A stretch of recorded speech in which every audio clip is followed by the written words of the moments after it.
So we usually use maximum likelihood method, which is most commonly used, and it is default. It is based on large sample sizes. Large sample size again. In this case also, we are saying that anything greater than 200 is a decent uh, uh, decent sample size. Continuous data, we are saying interval scales, but for our work, we will assume Likert scales to be okay. And multivariate normality. Remember, I was telling you in factor analysis also, ML assumes normality, and multivariate normality is sort of very subject.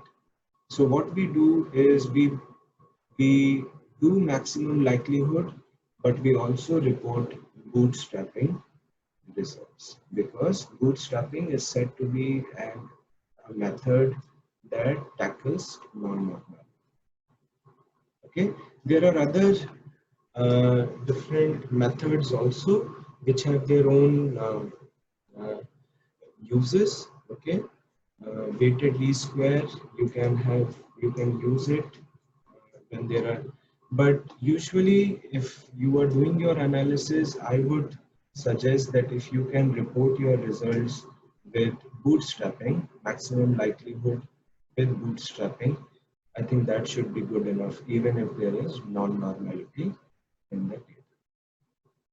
So what are the fit indices? I told you the first fit indices is chi-square, and the test is h naught chi-square for given degree of freedom is 0, and h1 alternate hypothesis for given degree of freedom is greater than 0, and the test for this is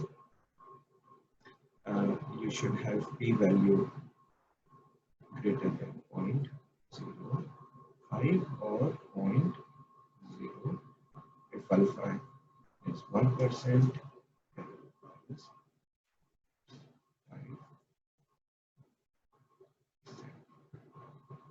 Then there are other fit indices. If your chi-square is not passing, then we report other fit indices. One is called as GFI, goodness of fit. We should look for GFI greater than 0.95. Okay, then you have CFI again. CFI is comparative fit indices. These are called as alternate fit indices, should also be greater than 0.95. RMSEA is another one, which is zero point 0. The tool will give you all these indices. These are different indices, and remember these are used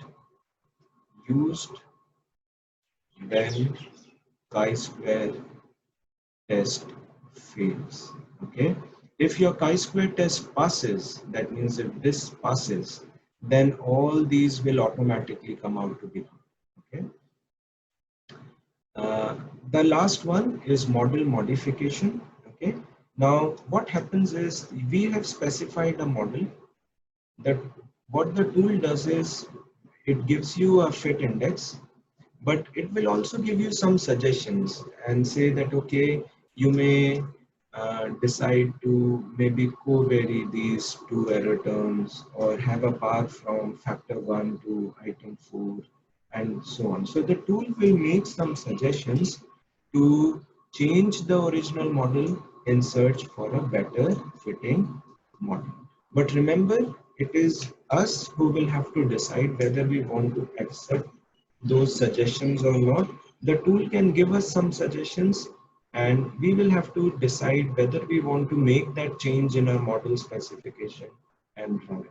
If we are not convinced of that, we have all the right and authority to actually decide not to go by what the tool is suggesting. Okay, so that is something, and that is called as model modification. And